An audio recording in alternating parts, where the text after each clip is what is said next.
नमस्कार, राज्यसभा टीवी के खास कार्यक्रम विशेष में आपका स्वागत है। मैं हूं आपके साथ अमृता चौरसिया। उपराष्ट्रपति मोहम्मद हामिद अंसारी ने हाल ही में उत्तरी अफ्रीका के दो महत्वपूर्ण देशों का दौरा किया। दोनों ही देशों के साथ कई साझे मुद्दों पर भारत की सहमति बनी और व्यापारिक रिश्तों को नई ऊंचाई तक ले जाने पर भारत, मोरक्को और ट्यूनीशिया राजी हुए।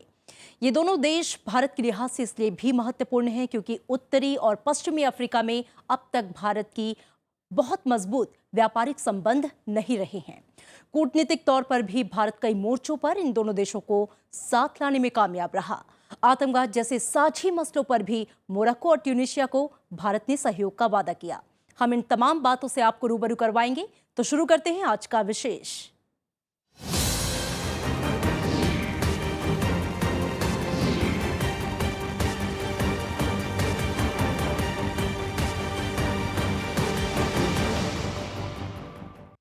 उपराष्ट्रपति मोहम्मद हामिद अंसारी की 5 दिन की मोरक्को और ट्यूनीशिया यात्रा रिश्तों को नया आयाम देने में कामयाब रही। यात्रा के दौरान दोनों देशों से कई क्षेत्रों में सहयोग बढ़ाने पर सहमति बनी है। उपराष्ट्रपति मोहम्मद हामिद अंसारी का मोरक्को दौरा 50 साल बाद किसी भारतीय उपराष्ट्रपति का दौरा था।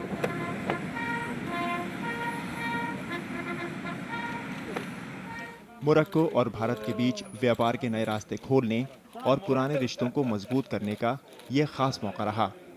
मोरक्को में 3 दिन की यात्रा के दौरान उपराष्ट्रपति मोहम्मद हामिद अंसारी की वहां के प्रधानमंत्री अब्दुल्ला बेन किरेन से मुलाकात हुई। दोनों देशों के बीच प्रतिनिधिमंडल स्तर की बातचीत के बाद 2 सहमति पत्रों पर हस्ताक्षर किए गए। ये सहमति पत्र संस्कृति और विदेश सेवा के अधिकारियों के प्रशिक्षण के क्षेत्र में हुए। दोनों देशों ने जल संसाधन, टेलीविजन प्रसारण और शिक्षा के क्षेत्र में 3 सहमति पत्रों को आखिरी रूप दिया। We look at Morocco as a trusted partner across a range of issues. We appreciate Morocco's support for India's candidature to expanded United Nations Security Council. दोनों नेताओं ने भारत मोरक्को रिश्तों की समीक्षा की, उनके बीच द्विपक्षीय, क्षेत्रीय और अंतर्राष्ट्रीय मसलों पर भी चर्चा की। इसमें लीबिया भी शामिल था। इसके अलावा सीरिया, इराक और आतंकवाद पर भी दोनों नेताओं ने एक दूसरे के विचार जाने। दोनों ने रणनीतिक साझेदारी विकसित करने पर भी जोर दिया। मोरक्को ने दोनों देशों के विदेश मंत्रियों की अगुवाई में उच्च स्तरीय आयोग बनाने का सुझाव रखा। They discussed setting up a high-level commission headed by the foreign ministers of both countries to work out, first of all, what are the new avenues that you can establish cooperation in, and the second, to constantly review the progress that you have made on these issues. So the Moroccan side was very keen on starting work on this, and they expressed to the Vice President their happiness at the fact that India is a partner with which they can do on this. Bharat और Morocco के रिश्ते हमेशा से ऐतिहासिक और सांस्कृतिक रहे हैं। उपराष्ट्रपति मोहम्मद हामिद अंसारी की मोरक्को यात्रा से दोनों देशों के रिश्ते और मजबूत होंगे। दोनों देश आर्थिक और रणनीतिक क्षेत्र में भी सहयोग की नई संभावनाएं तलाश रहे हैं। यात्रा के दूसरे चरण में उपराष्ट्रपति ट्यूनीशिया पहुंचे। राजधानी ट्यूनिस में उनकी मुलाकात ट्यूनीशिया के प्रधानमंत्री हबीब असीद से हुई। दोनों देशों के बीच प्रतिनिधिमंडल स्तर की वार्ता हुई और 2 सहमति पत्रों पर दस्तखत हुए। इनमें सूचना प्रौद्योगिकी और दोनों देशों के पारंपरिक हस्तकला क्षेत्र में सहयोग बढ़ाना शामिल है। इसके अलावा भारत अगले 5 साल में 350 ट्यूनीशियाई नागरिकों को अपने संस्थानों में प्रशिक्षण भी देगा। I conveyed to him the felicitations of the people of India and through him to the people of Tunisia on the successful transformation of Tunisia into a vibrant multi-party democracy and conveyed our good wishes for its continued success. We highly appreciate Tunisia's support for India's candidature to the expanded United Nations Security Council. दोनों नेताओं ने द्विपक्षीय, क्षेत्रीय और वैश्विक मुद्दों पर चर्चा की। दोनों नेताओं की चर्चा आतंकवाद पर भी हुई। दोनों देश आतंकवाद से पीड़ित हैं, इसलिए इस क्षेत्र में सहयोग बढ़ाने का फैसला लिया गया। Successfully dealing with such threats requires strong cooperation amongst like-minded partners. We have discussed the issues related to combating this challenge and decided to enhance our cooperation in the field of counter-terrorism.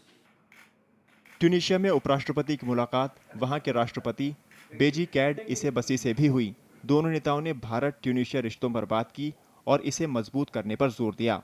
Tunisia की संसद के speaker Mohammad अन्ना सेऊर ने भी उपराष्ट्रपति से मुलाकात की और संसदीय रिश्तों को मजबूत बनाने की बात कही। जहां एक तरफ भारत की इंफॉर्मेशन टेक्नोलॉजी का लाभ ट्यूनीशिया उठाएगा, वहीं दूसरी तरफ ट्यूनीशिया के पर्यटकों से भारत के कारीगरों को आने वाले समय में एक लाभ मिलेगा।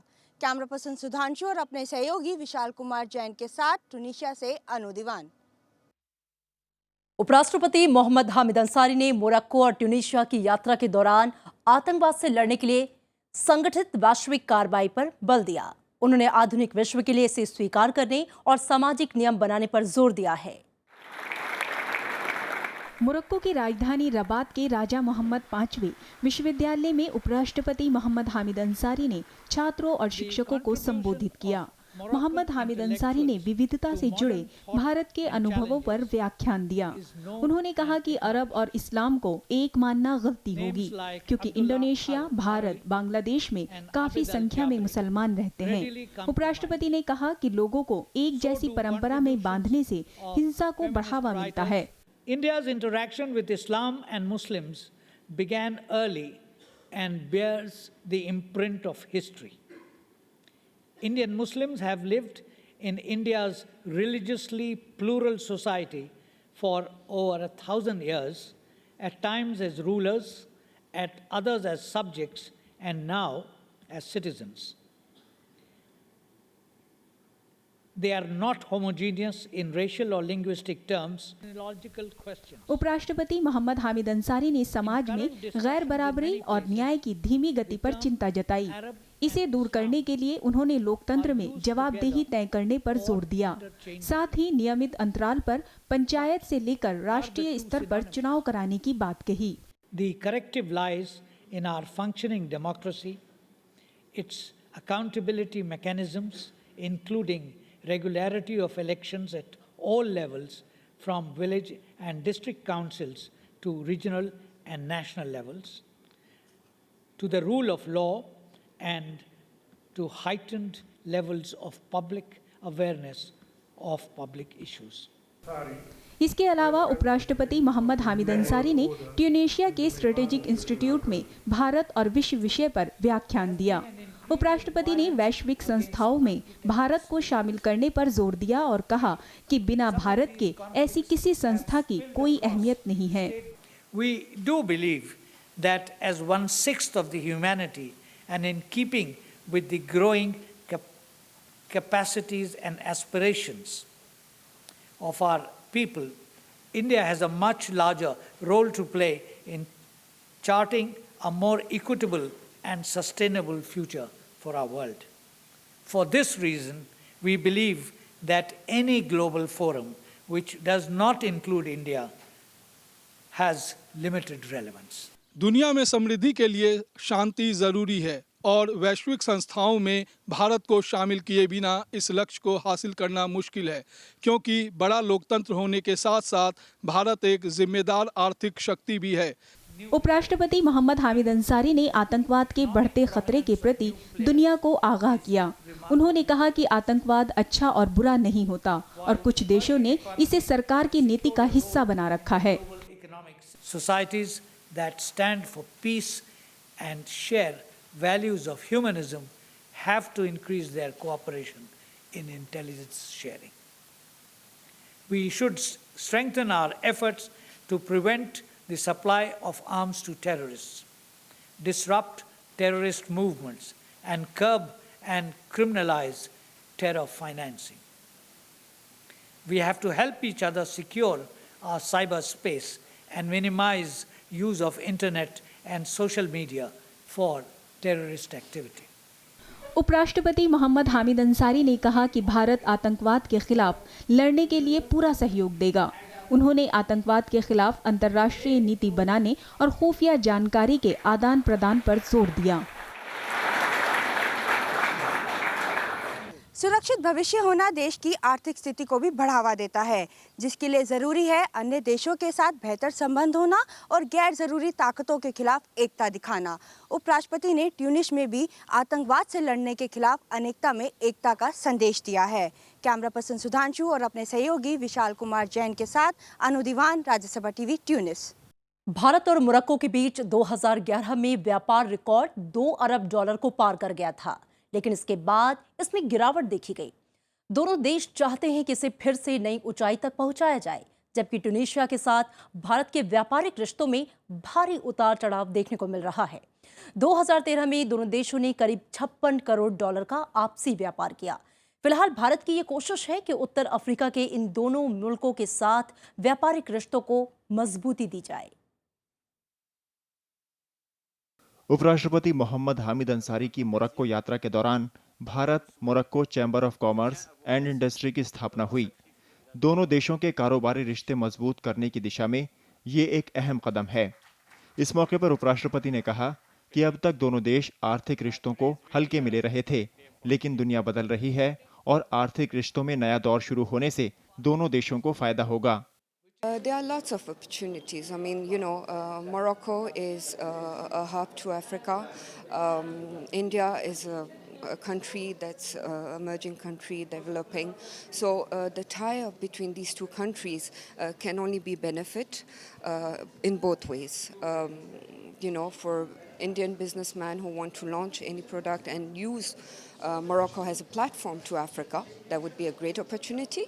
And also for any Moroccan businessman, and there's already lots of exchange, in terms of phosphate, in terms of spices and all these things, they are there. So it's just going to reinforce and provide the means and the support. Bharat और Morocco के बीच व्यापार संबंधों को एक नई दिशा मिली है। आने वाले समय में ये दिशा अफ्रीकी देशों में भारत की मौजूदगी को और ज्यादा बढ़ाएगी। भारत और मोरक्को के बीच व्यापार लंबे समय से हो रहा है, लेकिन ये चुने हुए क्षेत्रों तक ही सीमित था। इसमें सबसे अहम फॉस्फेट है। मोरक्को में दोनों देशों का संयुक्त कारखाना है। यहाँ सालाना 4,30,000 मीट्रिक टन फॉस्फेरिक एसिड का उत्पादन होता है और लगभग पूरा माल भारत आयात करता है। Morocco has, and it is very critical for our own agricultural sector, that is phosphates. So some Indian investment is there, some Indian companies are there. We buy, they are the world's largest supplier of phosphates and they have huge deposits. So Morocco is very important to us from that point of view. Morocco में भारतीय कंपनियों ने 350 million रुपए का निवेश कर रखा है। सूचना प्रौद्योगिकी, कल पुर्जे, दवा और खाद्य पदार्थों के क्षेत्र में भारतीय कंपनियां काम कर रही हैं। मोरक्को में भारत आईटी से जुड़ा विश्व स्तरीय ट्रेनिंग सेंटर भी बनाएगा। साल 2014 में दोनों देशों के बीच 1,36 अरब डॉलर का व्यापार हुआ। भारत से मोरक्को को 500.5 मिलियन डॉलर का निर्यात हुआ। वहीं मोरक्को से भारत को 855.8 मिलियन डॉलर का निर्यात हुआ। इस तरह व्यापार संतुलन मोरक्को के पक्ष में है। मोरक्को चाहता है कि भारतीय कंपनियां मोरक्को को आधार बनाकर यूरोप और अमेरिका से व्यापार बढ़ाएं। Actually, they are very keen that Indian businesses use Morocco as a platform for access to both European and American markets, with which they have preferential and free trade agreements. So they have easy access for their products, but also more importantly for the West African market, the Francophone West Africa. उपराष्ट्रपति मोहम्मद हामिद अंसारी की Morocco यात्रा से दोनों देशों के बीच सहयोग के नए रास्ते खुले हैं। अब दोनों देशों का जोर एक दूसरे के अनुभवों का लाभ उठाने पर है। उम्मीद की जानी चाहिए कि इससे आर्थिक रिश्तों में और मजबूती आएगी। ट्यूनीशिया के साथ भी भारत के आर्थिक रिश्ते पुराने हैं। यहाँ भी भारत ने फॉस्फेट के क्षेत्र में निवेश कर रखा है, जो भारत को निर्यात होता है। दोनों देश आईटी, चिकित्सा और पर्यटन के क्षेत्र में मजबूत रिश्ते बनाने की दिशा में आगे बढ़ रहे हैं। Discussions on bilateral relations focused on ongoing economic partnership and on incorporating newer areas of collaboration in information, technology and education. Bharat और ट्यूनीशिया के बीच पिछले साल 34.25 मिलियन डॉलर का व्यापार हुआ। दोनों देश ऑटोमोबाइल, वस्त्र, इंजन, रासायनिक उत्पादन, रबड़ और कृषि जैसे क्षेत्रों में सहयोग कर रहे हैं। विशाल कुमार जैन के साथ अनु दीवान, राज्यसभा टीवी। मोरक्को और ट्यूनीशिया के साथ भारत के संबंध काफी पुराने हैं। मोरक्को के साथ तो सदियों से भारत का संबंध रहा है, यानी इब्न बतूता के जमाने से ही। इब्न बतूता को भारत आए 6 सदी हो गए, लेकिन आज भी भारत के लोग उन्हें किवंदती की तरह ही याद करते हैं। तो वहीं ट्यूनीशिया के साथ भी आधिकारिक राजनयिक संबंध काफी पुराने हैं। आइए एक नजर डालते हैं भारत और इन दोनों देशों के रिश्तों पर।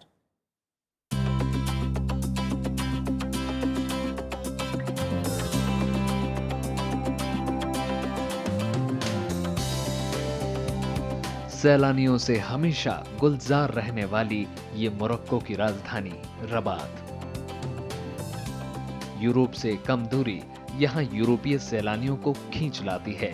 उत्तर अफ्रीका में मौजूद मोरक्को अरब से घनिष्ठता के कारण अफ्रीका और अरब के लोगों की भी पसंदीदा जगह है।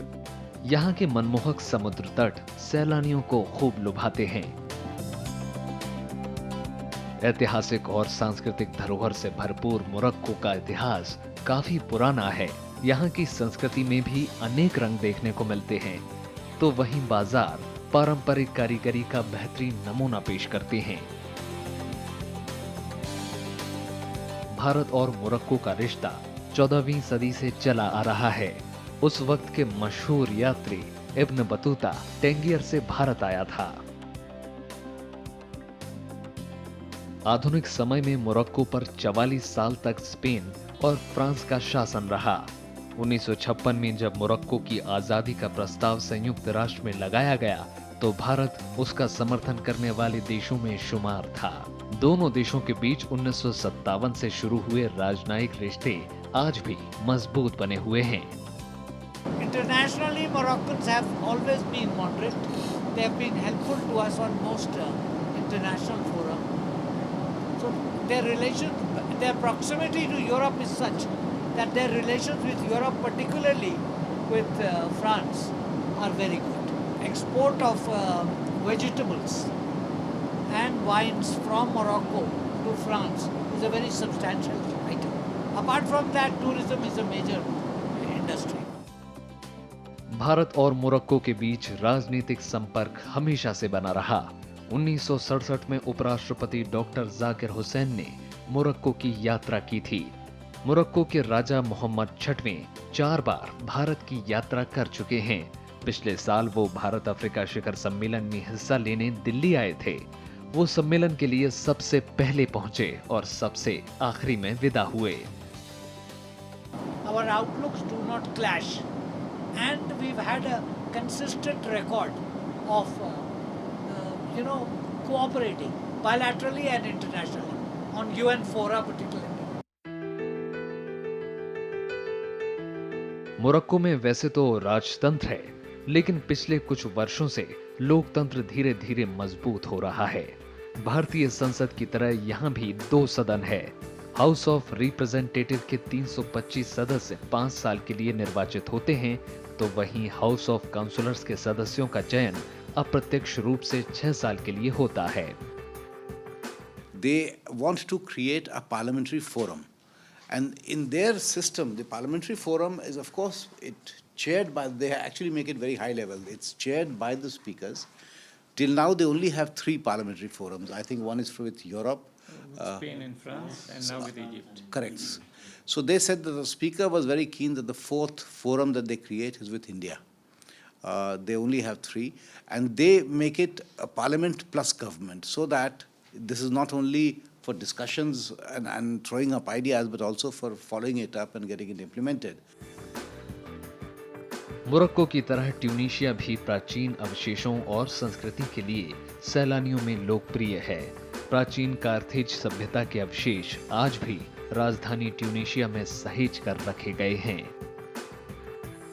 बार्दो संग्रहालय भी ट्यूनीशिया की संस्कृति और सभ्यता को समझने का एक बेहतर जरिया है। ट्यूनीशिया भी फ्रांस के कब्जे में रहा और इसे 1956 में आजादी मिली। भारत से 1958 में राजनयिक संबंध बने और तब से ट्यूनीशिया और भारत के रिश्ते सौहार्दपूर्ण बने हुए हैं। समझिए कि इन देशों के अपने पॉलिटिकल व्यूज़ क्या हैं, और वो बहुत क्लियर है। दोनों गवर्नमेंट से बराबर अपनी सरकार की बातें होती रही हैं, और इनके व्यूज़ जो हैं, अगर आप उसको मॉडरेट कहना चाहते हैं, it's a very good word. They are moderate, they don't want any kind of extremism. Problem जो है वो IS का, चाहे वो इराक सीरिया में हो या लीबिया में हो, वो ये है कि ये फोर्सेस उस वक्त उभरती हैं जब normal law and order state machinery collapse कर जाती है। 2011 में अरब क्रांति ट्यूनीशिया से शुरू हुई और यहाँ लोकतंत्र की स्थापना हुई। 2014 में नया संविधान बना जिससे नागरिकों को अधिक आजादी मिली। भारत ने टिकाऊ लोकतांत्रिक संस्थानों की स्थापना और मतदान के तरीकों में अपने अनुभव साझा करने की पेशकश की है। Political side, there is no difficulty. They have been very supportive of us on international fora, and our views more or less converge. Uttar Africa के केंद्र में स्थित होने से ट्यूनीशिया लंबे वक्त तक राजनीतिक, आर्थिक और सामरिक शक्ति का केंद्र बना रहा। ट्यूनीशिया अब पुराना वैभव हासिल करने के लिए लोकतंत्र की राह पर चल रहा है। अनु दीवान के साथ विशाल कुमार जैन, राज्यसभा टीवी। भारत और अफ्रीका के बीच संबंध काफी पुराने हैं, लेकिन अब तक ज्यादा जोर दक्षिणी और पूर्वी अफ्रीका पर ही रहा है। इन इलाकों में राजनीतिक और आर्थिक गतिविधियां तेज हैं। हालांकि वक्त के साथ भारत ने उत्तरी और पश्चिमी अफ्रीकी देशों के साथ भी संबंधों में गहराई लाने की कोशिश की है। उत्तरी अफ्रीका के इन दोनों मुल्कों से भारत के सदियों पुराने संबंध हैं, लेकिन पूर्वी और दक्षिणी अफ्रीका की तुलना में इन देशों के साथ व्यापार और रक्षा संबंध बहुत उत्साहजनक नहीं रहे। हाल ही में उपराष्ट्रपति मोहम्मद हामिद अंसारी ने मोरक्को और ट्यूनीशिया का दौरा किया तो भविष्य के लिए कई मसलों पर आपसी सहमति बनी। रणनीतिक लिहाज से उत्तरी अफ्रीका के ये दोनों देश बेहद महत्वपूर्ण हैं। अफ्रीकन यूनियन के साथ भारत का कूटनीतिक और व्यापारिक संबंध मजबूत रहा है, लेकिन ये दोनों ही देश अफ्रीकन यूनियन के सदस्य नहीं हैं। लिहाजा उत्तरी अफ्रीका में भारत के लिए द्विपक्षीय संबंध कायम रखना जरूरी है। साथ ही ये दोनों ही मुल्क अरब लीग के भी सदस्य हैं। लिहाजा अरब देशों के साथ मोरक्को और ट्यूनीशिया के रास्ते भारत के संबंध मजबूत होंगे। Problem areas there are none. Morocco is a monarchy of long standing, but they have had the good sense to slowly democratize. They have an elected parliament of 2 houses. Political parties are allowed to function. The political parties know the framework in which they can function.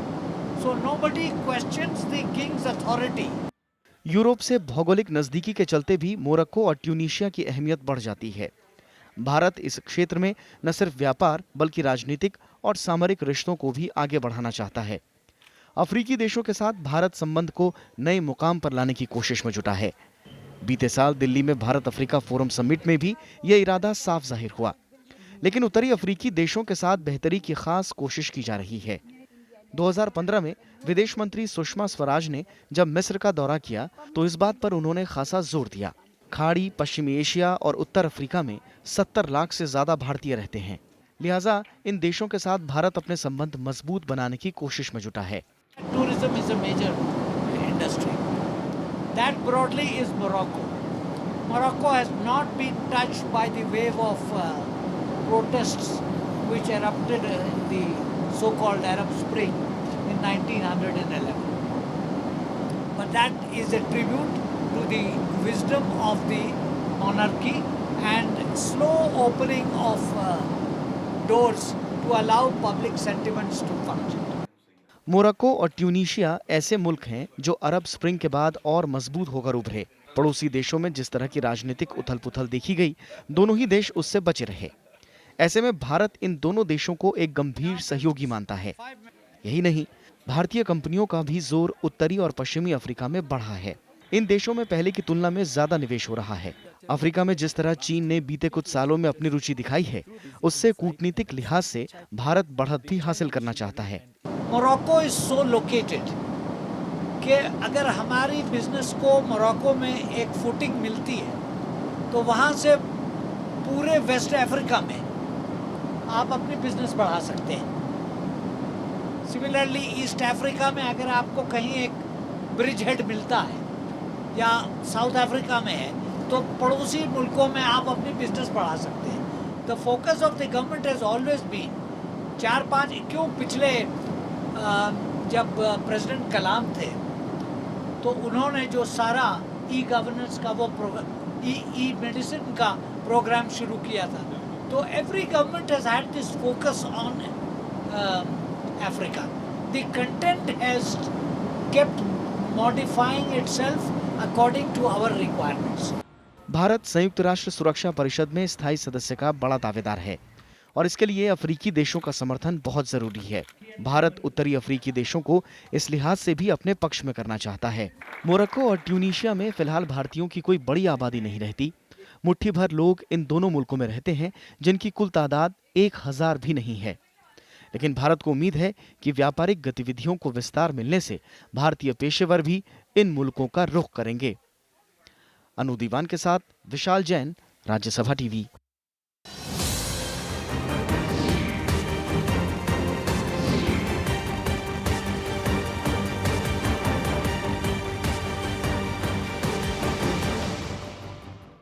तो विशेष में आज के लिए इतना ही। मुझे दीजिए इजाजत। नमस्कार।